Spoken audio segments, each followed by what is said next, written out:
What's up everybody, Gentry 101 back with another video. In this video, I'll be doing valve cover gasket, thermostat, and some other little maintenance items on this 335 diesel.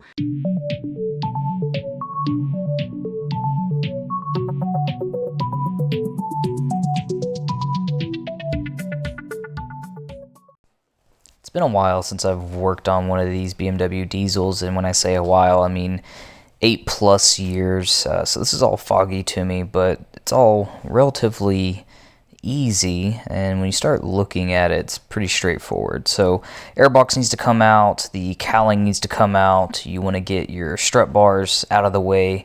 For your intake manifold, there's actually going to be 10 millimeters running across the upper runners and 11 millimeters on the lower runners. There's going to be a fuel pressure sensor on the front and back of the fuel rail. You want to get that removed just to give you a little bit more wiggle room. And there's a swirl flap connector on the bottom of the intake manifold. Last thing will be a 10 millimeter, a little bit hidden, and that's what's going to hold the oil pickup or dipstick. Not pickup, that was silly. It's going to be the oil dipstick tube to the intake manifold. From there, make sure you have the battery disconnected. You can slowly start cracking free, relieve some of that fuel pressure.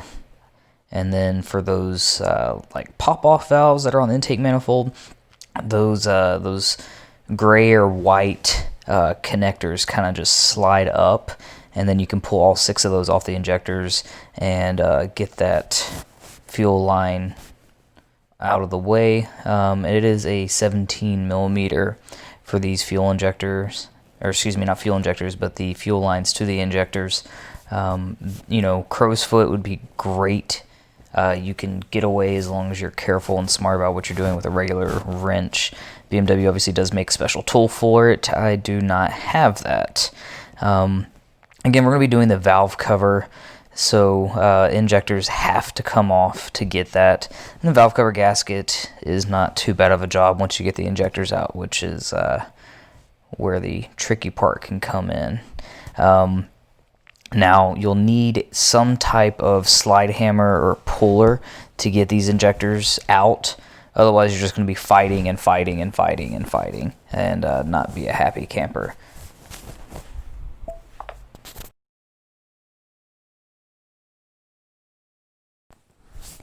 Before you actually remove or get to the point where you gotta remove the fuel injectors, there are going to be 2 8 millimeters, and that's going to be kind of like this metal clamp that's holding the fuel injector to the valve cover.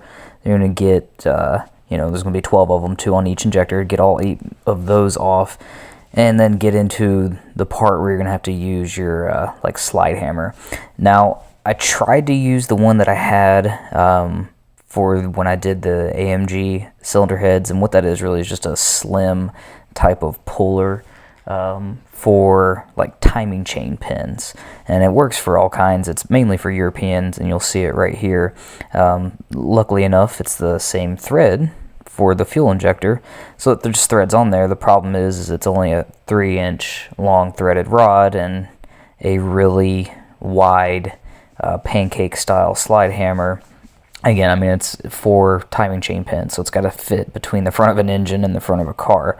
I did end up going to O'Reilly's and using like a steering wheel puller, which you see right here.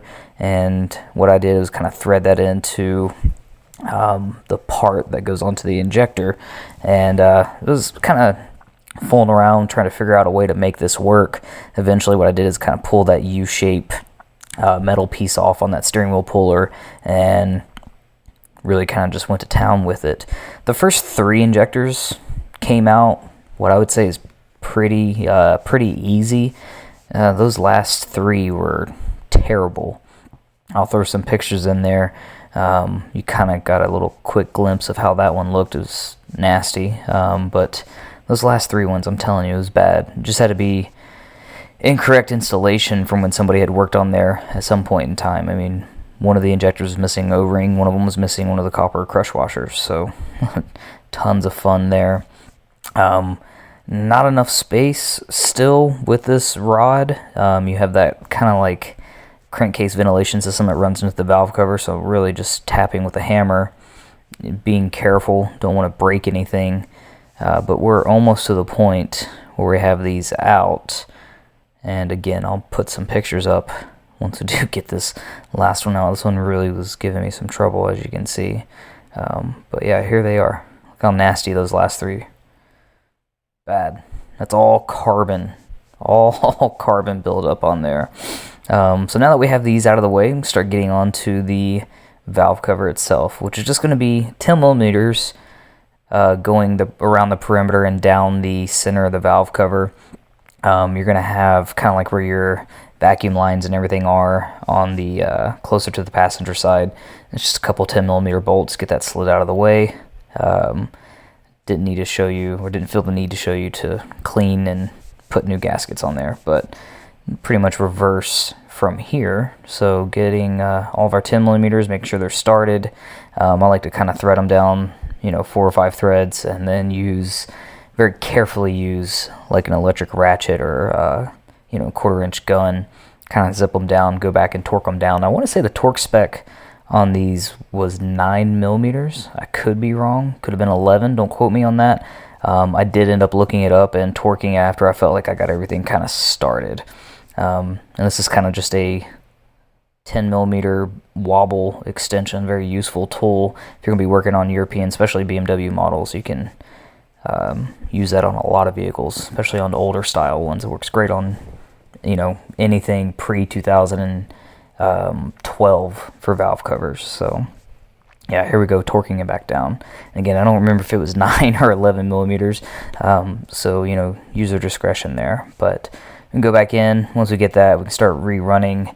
There's going to be some ground wires or not ground wires, I guess really that's your fuel injector harness that goes back around, and just kind of going from here. The injectors, I had to clean all that garbage out, which was not fun and kind of scary. Luckily, you can kind of see the orange vacuum hose on the ground. That detailing port attachment fit perfectly on the intake and fuel injector ports in the cylinder head, so I was able to vacuum out all that garbage that was in there. But yeah, we're gonna have to slide hammer or tap in the injectors until they bottom out. Make sure you replace the O-rings and especially those copper crush washers. I believe those are one-time use only, or you can run into issues like I did down the road. Either have misfires, fuel leaks, or them just getting carboned up and all seized up and nasty in there.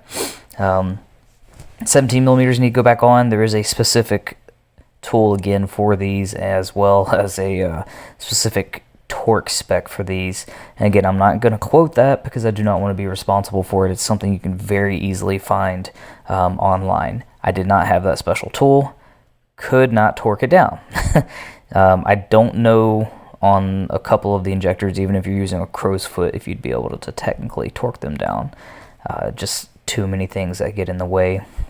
Intake manifold going back on, and you can still do the thermostat with intake manifold on because it's on the passenger side. Very easy to do. And I think I left that out in the video by accident and lost the footage. I don't know what happened, but that's instead of telling you what I'm doing here, it should be obvious. Reverse install, or install reverse of removal.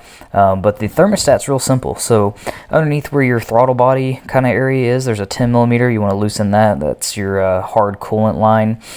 So that way it gives you a little bit of free movement.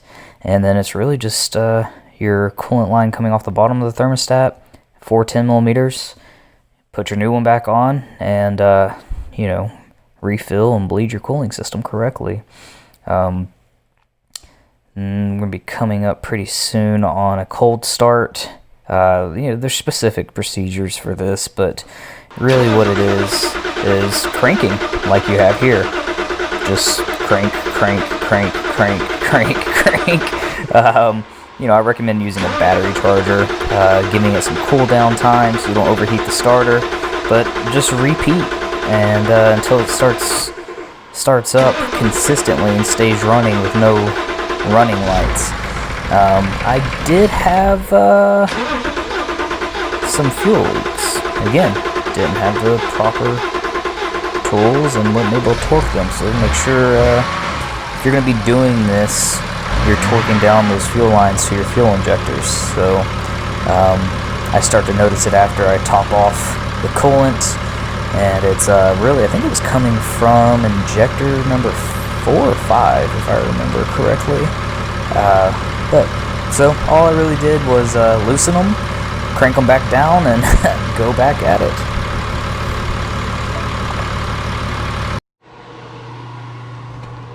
Welcome back, everybody. It is day 2, day after Thanksgiving. So we did valve cover gasket, intake gaskets, cleaned up the intake manifold just a little bit. Looked like somebody had been in here before, and the ports were actually not clogged up and all clean, which is a big relief to me. I was worried I'd have to buy, you know, like the special tool for the carbon blasting on these, which is different than the N54 and N55s. And you have 2 ports, one that goes through the valve cover and into the cylinder head there, and then your second, which goes into directly into the cylinder head. And both of those were relatively clean. The problem was, or what I found was, whoever had worked on here before did a sloppy or incorrect job of reinstalling the injectors, which do have to come out to remove the valve cover gasket. So I found, and I'll put in a picture in here, but I found you know, the last 3 cylinders were all caked up in carbon. One of them was missing the O-ring that goes around the injector. 2 of the copper crush washers were actually embedded into the cylinder head, which was a whole lot of fun to get out too. But now that we've got all the carbon cleaned out of the head, off the injectors, it feels a little bit better running when you're getting into throttle compared to what it did. It always felt like it almost had either like a vacuum leak or a boost leak, or, you know, just wasn't getting what it needed. And I mean, it never had any faults, or it wasn't kicking up anything. Another thing that I did do was replace this intake tube, which has this breather valve here, and the thermostat, which are really prone to going bad. And you won't get like a check engine light or anything like that. You'll just see some reduction in fuel economy, which I haven't seen. I'm getting 37 on the highway, so I just wanted to go ahead and replace it because they're cheap, and I'm going to be doing that intake tube anyway. So I'm going to be doing brake pads if they ever come into the mail. I'm doing a brake fluid flush. This thing is going to go onto a pretty hefty diet. I think it's going to end up turning into a race car, track car, potentially a double duty, you know, daily and track car. I've already started to make some carbon fiber door panels, which I will grab up here. Now these are rough shaped, and that other one just fell down. So what this is, I mean, you can see it's not perfect, and all this down here really is just the outer edge of it. But this is 3 layers of carbon fiber, alternating pieces of carbon fiber, different thicknesses, and then there is a foam core, which you can see the outline there. So I have it set up to where I've got 2 millimeters around the perimeter of that foam core for the mounting points on this. I haven't weighed this yet, but I can tell you it's a lot lighter than the first door panels that I made for the 135, which are behind all of this. Been a lot going on. Track wheel and tires, a whole lot of stuff from Composite Envisions. I feel like I've got, I don't know, enough stuff to make multiple body panels out of, which will be in future videos. So thank you for watching. I'm going to put in a description for what I used for the puller, just because there is a special puller that you'll need to actually get these injectors out. I highly doubt you'll ever be able to just pull these out by hand. Might get lucky, but very doubtful. Thank you again for watching.